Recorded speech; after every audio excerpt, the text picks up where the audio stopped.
Hey everybody, how's it going today? Just wanted to pop in and wrap up the roadmap. I actually just kind of did a little research here in the roadmap. By research, I meant I just looked ahead at the last few things, which isn't much. It's mostly talking about gameplay settings. So we can kind of cover that here in one go, I believe. Also, next time when we do a roadmap, because we're running out of stuff, the roadmap is done. This will be the last one.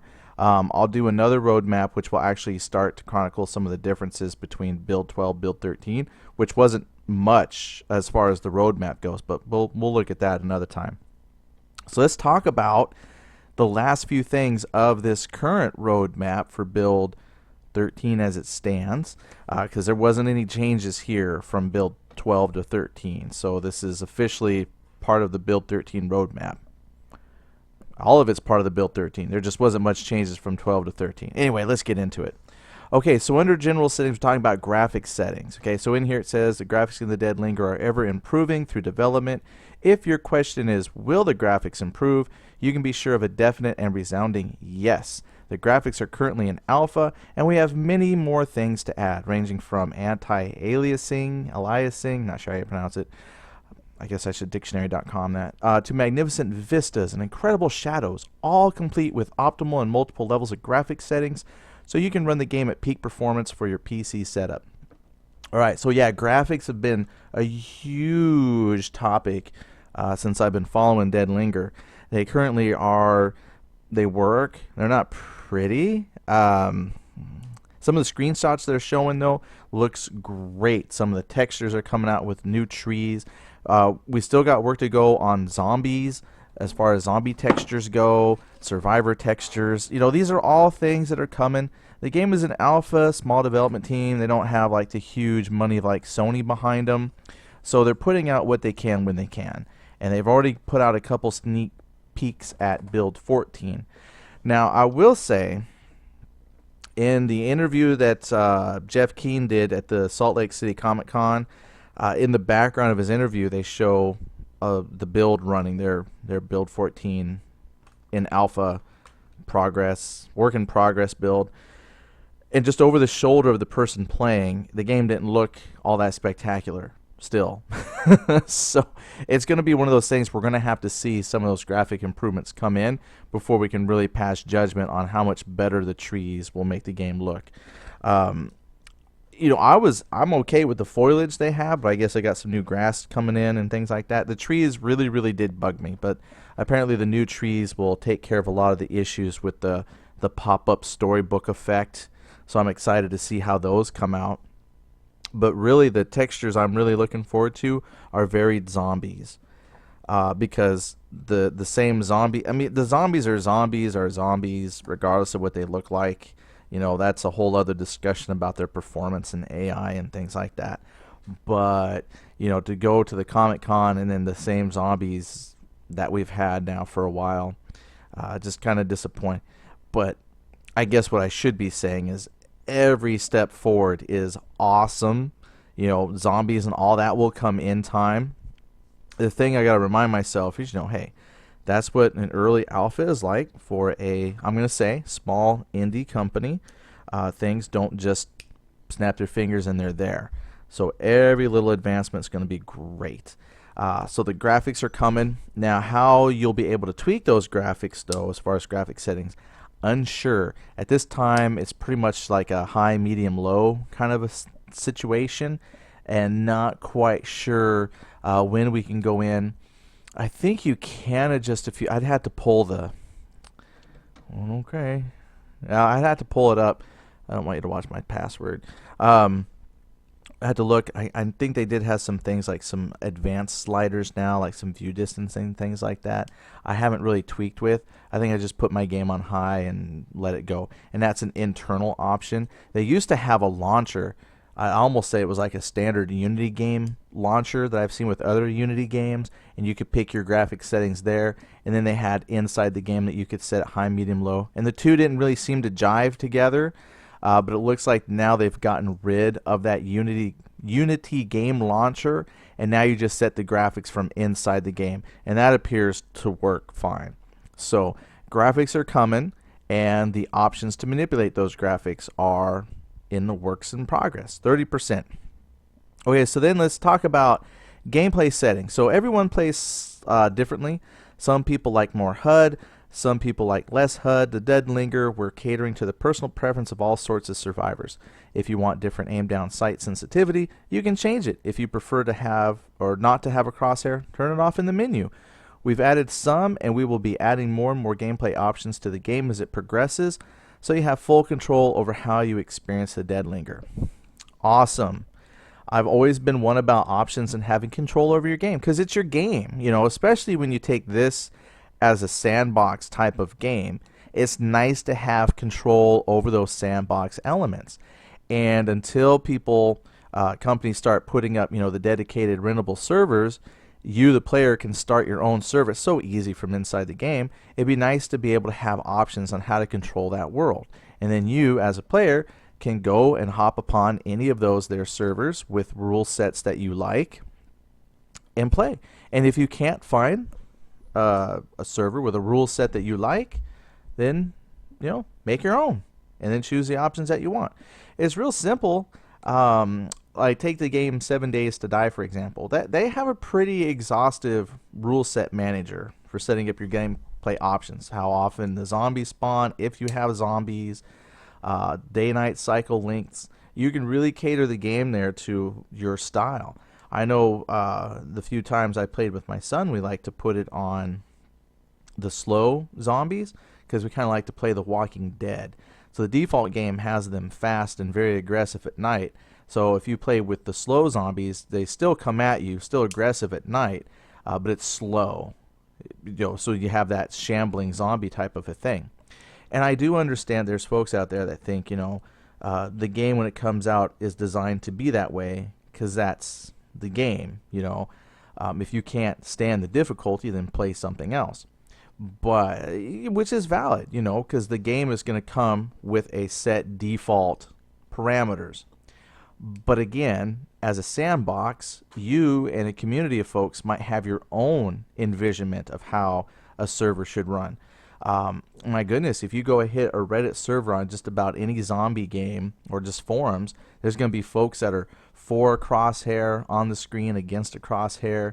Some people will say it's because, you know, I need help because my computer's not super good. Then other people say, well, get a better computer. You know, all these options are here to kind of help you pick a play style you like. And I'm not going to say one play style is more correct over another. I think it's perfectly valid to play with the little crosshair on the screen. I have no problem with that. A quick aim, if you will, shooting from the hip and have a little pointer. And you might say, well, if you're going to really be shooting from the hip, you should just guess and shoot. Well, I'll tell you, because, you know, I can't, to shoot from the hip in real life is a lot different than, say, shooting from the hip in a game. And so all these little things that they add to ease your playing, they're just there to ease the play because you can't really replicate real life sight and the feel of holding the weapon and your experience with the weapon. It's just kind of a, you know, the tools are there. It's not cheating if you use them. Doesn't make you a worse player. But if you do have a group of folks that think you get a better experience by being able to turn those things off, gameplay settings, turn them off. And now you've got a server set up to how you and your friends like. I think it's great. I'm not going to talk too long about that. From the very beginning, I've always said options are wonderful.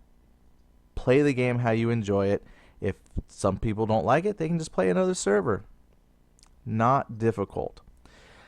All right, let's talk about keyboard bindings and mouse settings. You know, that's a staple of most games. Just need to rebind. I know a lot of folks are sometimes in the comments have asked, you know, like, well, why is the flashlight bound to the V key? Well, move it to the F. You know, and that's cool. I haven't had any problem with having that on V. As the way that my hand sits on the keyboard, a lot of times the thumb just moves right up from the spacebar right to the V. Flashlight on, flashlight off. Not that big of a deal. You could move it to F, then, you know, just go over there with your finger from D, slide over to F for flashlight, and you're good to go. Whatever suits your fancy. But again, it's just options. You know, it's not like there's a whole lot of commands and things you need. I know that It would be nicer to have probably a little more user-friendly way of interacting with doors, because you got to hold it with the mouse button, which simulates your hand grabbing the door, and then either pull it open or push it. Um, that's not really a keyboard binding thing, but it makes a difference because your C key can grab the door as well as like the middle mouse button, which is what I use. So, not much really I can say to that other than just rebind your keys if you don't like the way the keys are set up. Alright, sound settings. Dead Linger currently features all your classic sound settings and more to come, ranging from number of sounds allowed to play at once to enabling and disabling post-processing effects on sound that could hurt performance on lower-end machines. So this is a big thing, always. Striking performance with quality. And, my computer's not the greatest, but it handles a lot of things very well. I use an onboard sound card. I know some folks are like, hey, stop being cheap. Go out and buy yourself an actual sound card to handle all these things. We shouldn't have to. I'm glad that they're thinking lower end. Now, they did recently release an update to the minimum specifications required to play the game. How that pans out for everybody, I'm not sure. I think one of the changes was they recommend a minimum of 6 gigabytes of RAM to play, but the game currently does run with 4 gigabytes, so it's not like going to backwards lock out folks because of the chain. They're not going to do like what Call of Duty Ghost did, and if you didn't have the memory, it wouldn't even let you attempt to play. So I don't see anything like that happening. But definitely sound is one of those things that can chug up a lot of memory and processing, especially with an onboard sound card like I have. So depending on how much sounds that they really need to render in the game, I don't see that being a problem. But again, it would be nice to be able to, tune some of that down if you need to. Like currently in the game, the sliders that I use, there's like master sound, ambient sounds, and then there's the music. I think those are the 3 sliders I play with, and I put them all. I think music I turn down the most, and then the other sounds I have at about 50%, something like that. So, I don't think that that's had a real impact on performance because the music is not turned off. I just had it pretty low. So there's not a whole lot to do currently with tuning the sounds to your gaming performance or anything like that.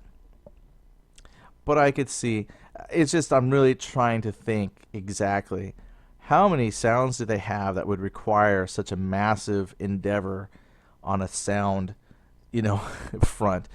You get the occasional zombie moan. Whoa. You get like a hammer when you hammer something, but you got to hammer something. Opening doors, kind of when it actually opens or closes, there's a sound. Some gunfire. And I haven't really noticed like a whole lot of different gunfire sounds. Chopping wood, the actual fire when you make a fire. I don't even remember the buck making a noise. So really, there's not that many sounds. Like they currently took weather out, so they're being rained back pretty soon. So I just don't know if you'd really have to worry about how many simultaneous sounds are playing, because it's pretty rare that you are sitting next to a fire chopping wood while a zombie is next to you moaning as it's raining and you fire a gun. It's pretty rare that you're going to hear all of those sounds together, if ever. So we'll see how that pans out for later on if they add more sounds to the game.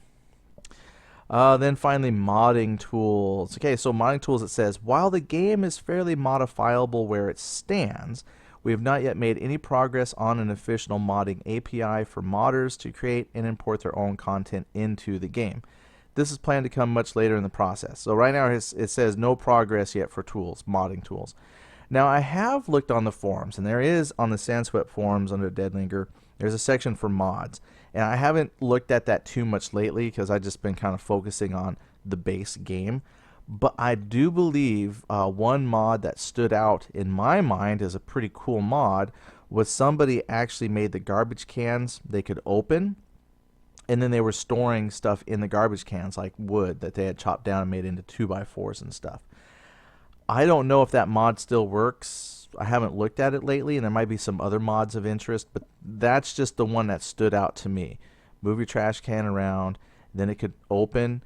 I don't remember if it's you opened it or it was always open, but you were actually able to go ahead and store stuff inside of the garbage can. And that's a cool, simple little mod that would add to quality of life because,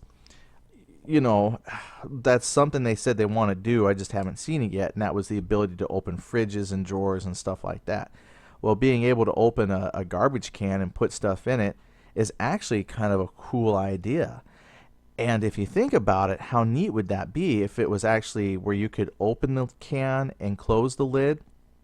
Because you, on a multiplayer server, could hide stuff inside a garbage can, close the garbage can. Not many people take the time to test and open garbage cans. They might now, if that mod works that way and it still works. Then you're going to have people opening every garbage can as they go along to see what's been hidden in it. So, but that's neat that that's in there. The thing with the mods, though, like the reason why that's so cool is because you take a game like Arma 3, Arma 2, those have huge modding communities, and in fact, that's what allowed DayZ, the big craze zombie game at the moment.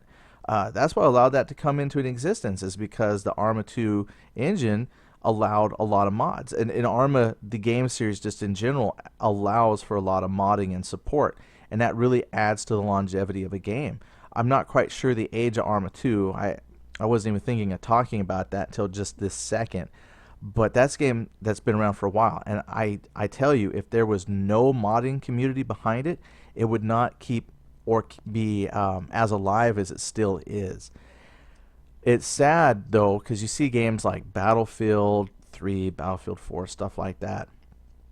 Even though that's a multiplayer competitive type of game, things like Ghost Recon, those kinds of games, there's really not any kind of modding support.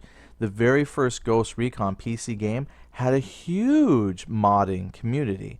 And then when they came out with like Ghost Recon 2 or the Ghost Recon Advanced Warfighter games kind of came out, there was like virtually no modding, just more like skins, but no importing of vehicles and really cool textures and stuff like that. And those games kind of really died.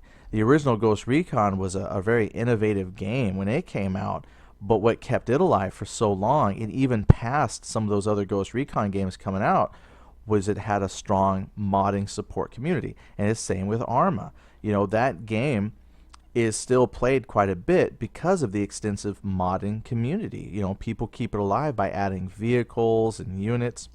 Arma 3 has another extensive modding community. Breaking Point, which I've read in a lot of forums, folks think is better than the DayZ standalone.